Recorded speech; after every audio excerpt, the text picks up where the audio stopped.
When we talk of democracy, we mean true representation, and the parliament is the place. And therefore, the people must be informed.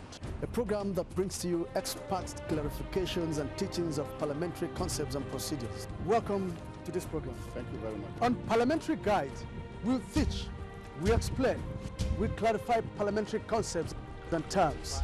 And value of run oversight over the executive. Welcome to another episode of the program Parliamentary Guide.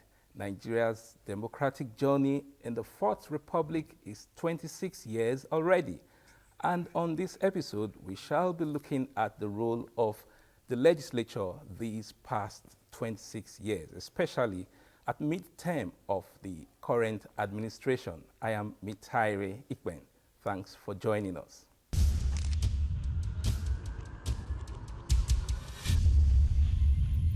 Now, to discuss the topic, we have the Chairman, House Committee on Rules and Business, Representative Francis Waive. He represents Ughelli North, Ughelli South, and Udu Federal Constituency in the House of Representatives.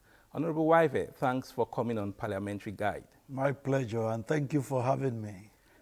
Now to the issues. It's been 26 years of uninterrupted democracy in Nigeria, and that also means that the National Assembly has functioned consistently for the past 26 years and continues to function now as the 10th Assembly. How significant is this for the country? It's very significant because the legislature is always the first arm of government that suffers whenever democracy suffers in our country. In fact, without the legislature, there is no democracy. Could be other forms of government, dictatorship and monarchy and what have you. But once there is a legislature, then there is a democracy. And in our experience as a nation, whenever there's a breach in the system, the legislature goes. So fortunately, in the last 26 years, we've had unbroken experience of the legislature. So men and women who have won elections have gone through trainings. Some have won election more than once, more than twice. And so we're beginning to have democratic experience. We're beginning to have parliamentarians that can stand any parliamentarian anywhere in the world. So we're beginning to have experienced legislatures, and the National Assembly as an institution is beginning to mature. And so we're beginning to do well. We have seen in the last 26 years, the Parliament coming up with legislation that have helped the country and moved the economy forward. And we want to, at this point, be able to appreciate what has happened. Even in cases where there were disagreements with the executive arm of government, the legislature has been able to stand on its own. Like in the case of the enactment of the NDDC Act, you find that the executive never gave its approval, and the House had to override the veto of Mr. President at that time. And there are many instances, and there are many legislation that originated from the Parliament and got presidential assent that has changed the face of things in our country. So there's a lot to celebrate as lawmakers in these 26 years of unbroken democracy in our country. It's maturing. The only challenge I would say at this point is the high turnover. In the United States, where the democracy is over 200 years old, you have turnover of only about 8% in every electoral cycle. But in Nigeria, 80%, that's huge. So all the resources that has gone into the training and all the resources that has gone into experience gathering, on the jobs learning, they just go with the legislator who loses the election. So our constituents will need to get to the point where they understand that unlike the executive that have a 2-term limit, for the legislature, it's like the wine. The older, the better. The more experienced, the better. And if any constituency is fortunate to have a legislator who is experienced and who knows the job, who attends sittings, who does the job, they should do everything they can to retain such a legislator. It's good for that constituency and it's good for Nigeria. All right, and around us on the continent of Africa, we see countries like Niger, Burkina Faso, and Mali resorting, or if you like, succumbing to military rule. Now, what are the factors that have made our own democracy stand the test of time, and how can we consolidate on the values that hold us together? Yeah, we must thank God as a nation that we have not allowed democratic backsliding that has happened in those countries that you mentioned. And those of us, the political class, must not take it for granted. We must guard this democracy because those who fought for it, I was a student union leader when the military was on. I was president of the students union in Ekpoma. And I know that what we did, and people like Mayogu was NANS president at that time, and those who were in the civil society organizations. So we must not go to bed thinking that forever we are safe. We must guard it. And one of the ways to guard democracy is to ensure good governance. All of us who are privileged to get into public office must know that we are in public office to bring the dividend of democracy to our people. Good governance is one way to sustain democracy. We must ensure that we use our offices for the good of the common man. We must ensure that we obey the law and that none of us begins to go beyond our limits. When lawlessness begins to prevail in government, democratic backsliding will be the result. But we want to thank God that we are where we are. We can be better, and we should put in the effort to be better. We should ensure that whether you are in the executive or you are in the legislature or in the judiciary, whatever you do, you follow the rule of law. You do it in the interest of the nation. You do it to move the country forward. You do it to improve the lives and living standard of the common man. Because that's the essence of government, to ensure the welfare of the citizens, to ensure that people's lives and property are safe and secured, to ensure that our country joins the pride of, the Committee of Nations, where human life is held as sacred and where progress and development is an everyday and ongoing business. That is what will keep democracy going in our country. Apart from citizens' engagement and citizens' role, which you have tried to highlight in your response now, let's look at the role of the legislature. How would you say the legislature has contributed to the stability and growth of Nigeria's democracy over the past 26 years, and perhaps at midterm of the current administration, and what specific achievements would you say stand out in terms of lawmaking? Yeah, the legislature has been there as a stabilizing force in the democracy that we've experienced in these 26 years. One major event that Nigerians must remember is the doctrine of necessity.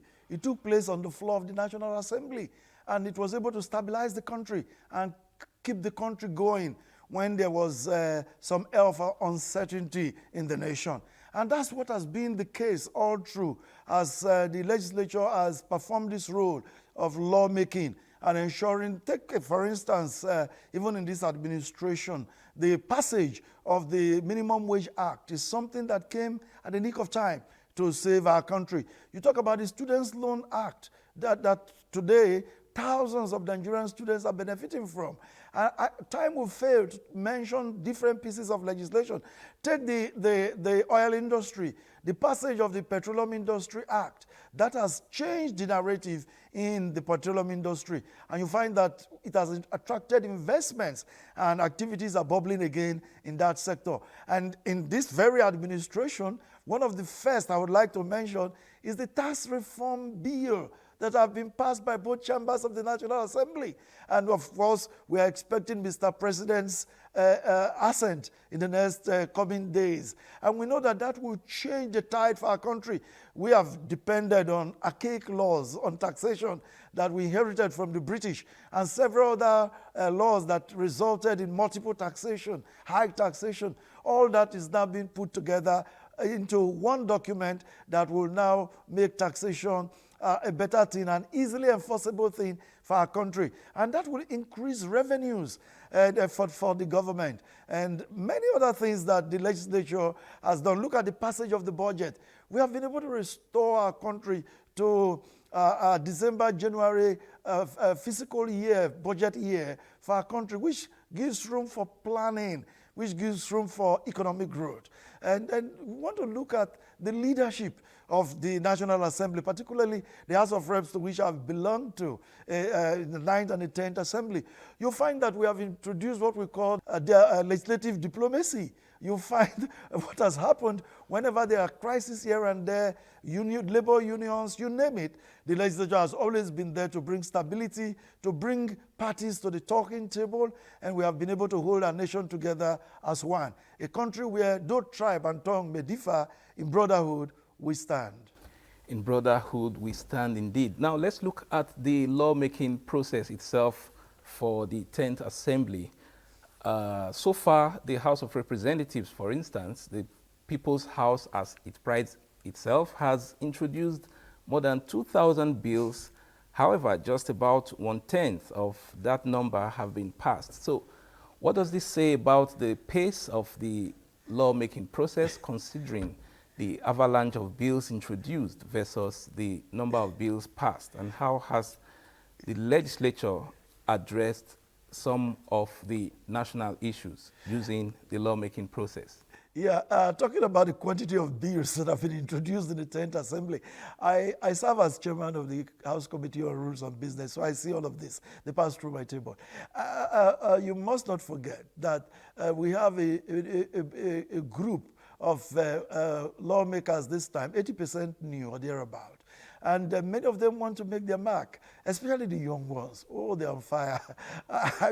You want to tell them sometimes that, look, you can't make all the laws in one day. Somebody would come up with several ideas, and they're passionate for our country. They want the country to turn around for good, and I appreciate that, especially when you have a parliament with people who are very experienced, retired permanent secretaries, retired army generals, retired university professors, chartered accountants, architects, lawyers, you name it, clergymen, from all walks of life, people who have done well. And that's why you see this high number of bills that come in. But there must be a thorough process. The first reading that gives every other member the opportunity to have an idea that such a piece of legislation is being introduced. And you're given time to look at it. And then we now go on to list for the second reading for those members who are ready to move to that stage. And of course, in this assembly, almost everybody is ready. But there's a limit to which you can take on every particular legislative day. So when that day comes, you have to argue for or against, look at the merits and the demerits of that bill. And then his question is put. The vote is taken. When the ayes have it, it's then assigned to a committee. Now, there's a limit to the number that can go to second reading on every day because you must debate these bills. And then when it goes to the committee must do extensive work, which also includes public hearing. And if you've done public hearing before, you know you have to advertise, you have to invite stakeholders, civil society, everyone to come and have a say in the proposed piece of legislation. That takes time, that takes money, that takes a lot of effort. And then the committee will now present its report. And after presenting its report, it will now be slated for consideration by the committee of the whole. And this again takes time. You have to do a clause-by-clause consideration. And when you know that some of these laws have up to 100, 200, sometimes 300 clauses, which become sections when they become law. So each of these will be looked at by every member present, and then you want to look at it, whether there's any T to cross or any I to dot. This takes time. So in every legislative day, you might not be able to do more than 2, 3, 4, 5, and then it goes on the next day. So whereas at the time of first reading, you've done maybe 20, 30, or even 40 at first reading.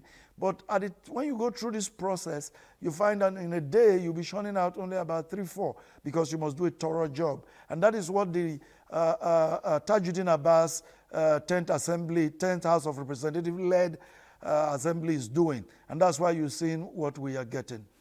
All right, I think Nigerians actually need to understand that so that they don't just think that it's just about the number of bills you've introduced, but the process. The program is Parliamentary Guide. We'll take a break at this time and we'll be with you in a moment. Are you looking for a short channel to make your business, goods and services go viral? Look no further, as NTA Parliament is your sure channel. Take advantage of our wider reach and advertise your products and services on NTA Parliament DSTV channel 370, GoTV channel 126, StarTimes channel 306, and Free TV channel 706. For more inquiries, contact the Marketing Department, NTA Parliament, NTA Headquarters Area 11 Garki Abuja, or call these numbers 080-383-40464 or 080-770-78055. NTA Parliament, strengthening Nigeria's democracy. The program is Parliamentary Guide, and we have been speaking with Representative Francis Waive, who is the Chairman House Committee on Rules and Business, and he represents Ughelli North, Ughelli South, and Udu Federal Constituency in the House of Representatives. Now, Honorable Waive, the country has been challenged with quite a number of issues, and some of these issues range from insecurity to corruption, which are issues that touch the people and touch the masses and have direct bearing on the masses. How would you say the legislature has used the lawmaking process to address the issues of corruption and insecurity, for instance? Thank you very much. The legislature has used the legislative instruments at our disposal in the National Assembly to first bring these occurrences to the attention of the executive that has the mandate to execute laws that we make. So almost every day in the last couple of years, you will hear motions by honorable members bringing the attention of the nation, particularly the executive, law enforcement, to the state of insecurity in their various constituencies. So that attempt, that effort to bring it to the national table is one of the efforts that has been made. The second one is to get budgetary allocations, enough budgetary allocations for our armed forces to ensure that we are able to acquire the armaments, military armaments with which we can be able to confront insecurity. We've done that. And somebody complained the other day that the budget keeps rising. It's a question of the exchange rate because all these weapons are usually imported. So we've never denied the military whatever they have requested in order to fight insecurity. And in addition to that, we've performed our oversight functions. We visit the military formations. I've been to Maiduguri with a committee, for instance, and other places. Other members have gone around to see what is happening on ground, to inspect weapons, machineries that are purchased, and to be sure that the country is getting value for money. So we have used our oversight powers to checkmate what is being done by the military. In the same vein, these things that we do to fight insecurity using our legislative powers, we have also used to fight corruption. And that's why you see a lot of the committees investigating allegations of corruption in the system. And many of them have submitted reports which we present to the executive for implementation. Our role is to oversight, investigate, and present our reports to the executive. The responsibility for carrying out the results of our work rests squarely on the executive.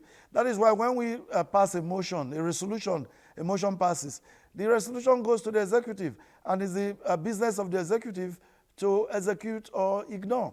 The same thing when we investigate any allegation of corruption where the country does not seem to be having a value for money, the results are also passed to the executive, the reports that come from those investigative panels. So we hope that those results will be used. And we have seen some used, and we have seen some disciplinary measures, and we hope to see that more and more as the President Bola Ahmed Tinubu's administration is doing much better than we've had previously. But then the concern of Nigerians is that some of these resolutions emanating from Parliament appear to be advisory without having some bite. Why is this so, and what is limiting Parliament to bite? Yeah, it is the Constitution. The 1999 Constitution, as amended, does not give Parliament the authority to execute any of its bills that it passes, or motions that it passes, or any of the reports that comes from investigation. Take, for instance, the Public Accounts Committee, that is a constitutional committee of the House, one of the 2 or so committees that the Constitution recognizes and names. You know, when it brings out its report, after it has looked at the report of the Auditor General, many times it will look at the queries issued by the Auditor General and, you know, concurs and so gives recommendations of disciplinary measures. Now, in some democracies, there is a panel, a judicial panel, that recommendation goes to, like a tribunal that that executes what the Public Accounts Committee have so decided. But in our climate, in our democracy, that report goes back to the executive. So it's the executive that decides what to do with it. But in some other democracies, that committee of parliament is a quasi-judicial committee. And if it says that you are guilty, you are guilty. And it has the ability, the constitutional right, powers to pass judgment, sentencing. For instance, to say you lose your job, you refund money to government, you go to prison. We don't have the final say in any of these. We can recommend these, and then it's left for the executive to execute what they want to execute. It's the provisions of our Constitution, and the legislature abides by the boundaries. You know, the dividing line between the executive, the legislature, and the judiciary, we must be sensitive to them, and we keep to that. All right, and let's look at oversight. How have you been able to use oversight to keep a check on ministries, departments, and agencies of government to ensure that you hold them accountable for judicious use of budgetary provisions? Yeah, the oversight is one of the constitutional duties of the legislature, and all over the world it is something that is taken seriously in Parliament. Most Nigerians think that what should happen is that every day during plenary, the 360 members of the House must be physically present. When you don't see some people on the floor, they are in the field carrying out their duties of oversight. At the committee level, the committee that has oversight over that ministry, department, or agency of government would normally go to visit with the budget in hand to look at what was budgeted and see what is on ground, how the budget is being implemented, to ensure that what was budgeted is what is being done. And if there's any variation, if there's any abuse, highlight that and recommend that that be corrected, and that where corrections are not taken, disciplinary actions are recommended. That is happening almost every day, working day, during the life of the legislature. How the results are executed or taken by the executive arm of government, I'm not in a position to discuss. But I can tell you that we carry out that oversight, and we bring out the results, and we submit the report, and is passed on to the relevant agency of government for execution. It's a tool of the legislature that we do not joke with. Oversight. Okay, and looking ahead, what reforms or initiatives do you think Parliament plan to implement to further strengthen Nigeria's democracy and enhance the effectiveness of the legislature? Just in 30 seconds. Well, several. I will just give an example of the federal audit bill. You know, we're still operating under the 1956 audit ordinance. The House of Representatives have passed the audit bill. We're expecting concurrence from the Senate. When we get that, we expect that there will be an audit tribunal, such that those that the Public Accounts Committee find guilty will face the tribunal and go to jail and refund money to government, depending on what that tribunal suggests. So that's one innovation we are bringing into the system. There are several to mention, but you've given me a few seconds, so I will mention that as an example. All right, thank you Honorable Francis Waive, Chairman House Committee on Rules and Business. Thank you for coming on the program. It's my pleasure. Thank you. And we thank you so much for your time.